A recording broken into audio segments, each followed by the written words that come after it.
कहानी है माता वैष्णो देवी की। पुरानी कथाओं के अनुसार वैष्णो माता का जन्म दक्षिणी भारत में रत्नाकर के घर हुआ था। उनके जन्म से पहले उनके माता पिता निसंतान रहे। कहा जाता है कि माता ने जन्म से पहले अपने माता पिता से वचन लिया था कि वो बालिका जो भी चाहे उनके माता पिता बीच में नहीं आएंगे। बचपन में माता का नाम त्रिकुटा था। बाद में उनका जन्म भगवान विष्णु के वंश में हुआ था, जिसके कारण उनका नाम वैष्णवी कहलाया। मान्यता है कि माता वैष्णो देवी ने त्रेता युग में माता पार्वती, सरस्वती और लक्ष्मी के रूप में मानव जाति के कल्याण के लिए एक सुंदर राजकुमारी का अवतार लिया था। उन्होंने त्रिकुटा पर्वत पर तपस्या की थी। बाद में उनका शरीर दिव्य ऊर्जाओं, महाकाली, महालक्ष्मी और महासरस्वती के सूक्ष्म रूप में विलीन हो गया। तीनों ऊर्जाओं का रूप है माता वैष्णो देवी, जो कि त्रिकुटा पर्वत पर स्थित है, अदृश्य रूप में। जाता है कि 700 साल पहले वैष्णो देवी मंदिर का निर्माण पंडित श्रीधर ने किया था। श्रीधर एक ब्राह्मण पुजारी थे। श्रीधर और उनकी पत्नी माता रानी के परम भक्त थे। एक बार श्रीधर को सपने में दिव्य के जरिए भंडारा करने का आदेश मिला, लेकिन श्रीधर की आर्थिक स्थिति अच्छी नहीं थी, जिसके कारण वह आयोजन की चिंता करने लगे और चिंता में पूरी रात जागे। फिर श्रीधर ने सब किस्मत पे छोड़ दिया। सुबह होने पर लोग वहां प्रसाद ग्रहण करने के लिए आने लगे, जिसके बाद उन्होंने देखा कि वैष्णो देवी के रूप में एक छोटी कन्या उनकी कुटिया में पधारी और उनके साथ भंडारा तैयार किया। गांव वालों ने इस प्रसाद को ग्रहण किया। इस प्रसाद को ग्रहण करने के बाद लोगों को संतुष्टि मिली, लेकिन वहां मौजूद भैरवनाथ को नहीं। उसने अपने लिए और खाने की मांग की। भैरवनाथ ने अपने लिए मांस का आग्रह किया, लेकिन वहां वैष्णो देवी के रूप में छोटी कन्या ने श्रीधर की ओर से ऐसा करने से इनकार कर दिया, जिसके बाद भैरवनाथ ये अपमान सह नहीं पाया और उसने उस दिव्य लड़की को पकड़ने की कोशिश की, लेकिन वह ऐसा करने में विफल रहा। वह लड़की गायब हो गई और इस घटना से श्रीधर को बहुत दुख हुआ। भैरवनाथ भी उसके पीछे उस लड़की का पीछा करते हुए भागे। कन्या रूपी माता गगन मार्ग से होते हुए धरती पर एक स्थान पर पहुंची, जिसे वर्तमान समय में बाणगंगा के नाम से जाना जाता है। जब माता धरती पर पहुंची, तब वहां उनकी भेंट पवन पुत्र हनुमान जी से हुई। माताजी ने हनुमान जी से उसी स्थान पर रहने का आदेश दिया, लेकिन हनुमान जी ने अपनी माता से विनती की कि इस घने जंगल में बिना पानी के कैसे रह पाऊंगा मैं। तब माता वैष्णो देवी ने अपने तरकस से बाण निकालकर उसे धरती पर मारा और गंगा प्रकट की। साथ ही वहां पर माता ने अपने केस धोए और इसलिए इस जगह को बाणगंगा के नाम से भी जाना जाता है।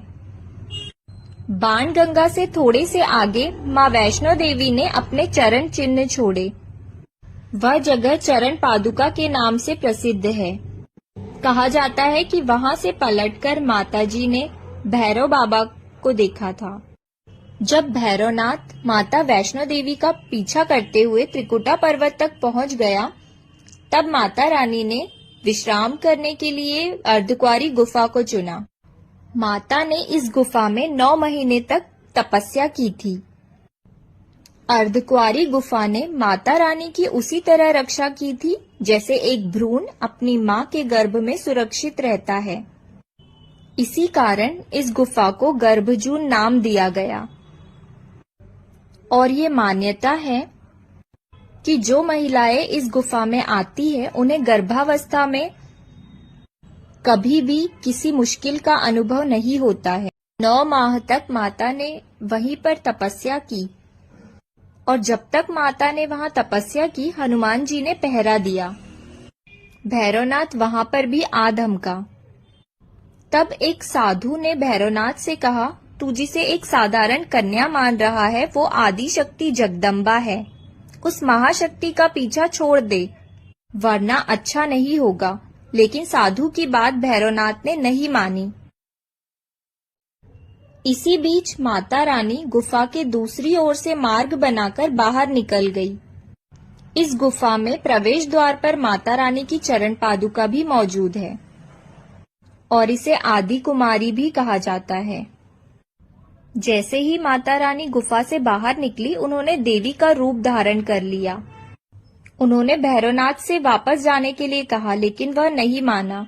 वह गुफा में प्रवेश करने लगा। भैरवनाथ को गुफा में प्रवेश करता देख हनुमान जी ने उसे युद्ध के लिए ललकारा और दोनों में युद्ध शुरू हो गया। जब माता ने देखा कि युद्ध का अंत नहीं हो रहा है, तब माता वैष्णो देवी ने महाकाली का रूप धारण किया और भैरवनाथ का वध कर दिया। तब भैरवनाथ ने माता से क्षमा मांगी और उन्हें मां कहकर संबोधित किया। माता जानती थी कि भैरवनाथ अपने श्राप से मुक्त होना चाहता है। तब माता ने भैरवनाथ को ये वचन दिया कि जो भी भक्त यात्रा करके यहाँ पर आएगा वो तेरे पास भी जरूर आएगा, तभी मेरी यात्रा पूरी होगी। आज भी श्रद्धालु माता वैष्णो देवी की यात्रा करने के बाद भैरवनाथ की यात्रा भी जरूर करते हैं, तभी उनकी पूरी यात्रा मानी जाती है। माता वैष्णो देवी के संदर्भ में एक और कथा प्रचलित है, जिसमें कहा जाता है कि धर्म की रक्षा के लिए भगवान विष्णु के अंश से एक कन्या का जन्म दक्षिण भारत में रामेश्वरम तट पर पंडित रत्नाकर के घर हुआ था। इनका नाम त्रिकुटा रखा था।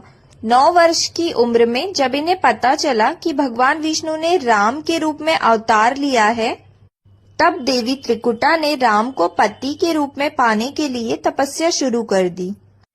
सीता हरण के बाद भगवान राम जब सीता जी को ढूंढते हुए रामेश्वरम तट पर पहुंचे, तब वहां राम और त्रिकुटा की पहली मुलाकात हुई। तब देवी त्रिकुटा ने राम को पति के रूप में प्राप्त करने की इच्छा प्रकट की। तब भगवान राम ने देवी त्रिकुटा से कहा कि मैंने इस अवतार में एक पत्नी व्रत रहने का वचन लिया है और मेरा विवाह सीता जी से हो चुका है, इसलिए मैं आपसे विवाह नहीं कर सकता। देवी त्रिकुटा ने जब बहुत अनुनय विनय किया, तब श्री राम जी ने कहा कि लंका से लौटते समय मैं आपके पास आऊंगा। अगर आप मुझे पहचान लेगी तो मैं आपसे विवाह कर लूंगा। श्री राम जी ने अपने वचन का पालन किया और लंका से लौटते समय देवी त्रिकुटा के पास आए। राम जी साधु का रूप लेके देवी त्रिकुटा के पास आए, लेकिन भगवान राम की माया के कारण देवी त्रिकुटा उन्हें पहचान नहीं सकी। तब देवी त्रिकुटा के दुख को दूर करने के लिए श्री राम जी ने कहा कि देवी, आप त्रिकुट पर्वत पर एक दिव्य गुफा है। उस गुफा में तीनों महाशक्तियां महासरस्वती जी, महाकाली जी और महालक्ष्मी जी पिंडी रूप में विराजमान हैं। आप उसी गुफा में जाकर मेरी प्रतीक्षा कीजिए। कलयुग में जब मेरा अवतार होगा, तब मैं आकर आपसे विवाह करूंगा। तब तक महावीर हनुमान जी आपकी सेवा में रहेंगे और धर्म की रक्षा में आपकी सहायता करेंगे। धर्म का पालन करने वाले भक्तों की आप सारी मनोकामनाएं पूरी कीजिए। भगवान राम के आदेश के अनुसार आज भी माता वैष्णो देवी उनकी प्रतीक्षा कर रही है और अपने दरबार में आने वाले भक्त के दुख दूर कर उनकी झोली भर रही है।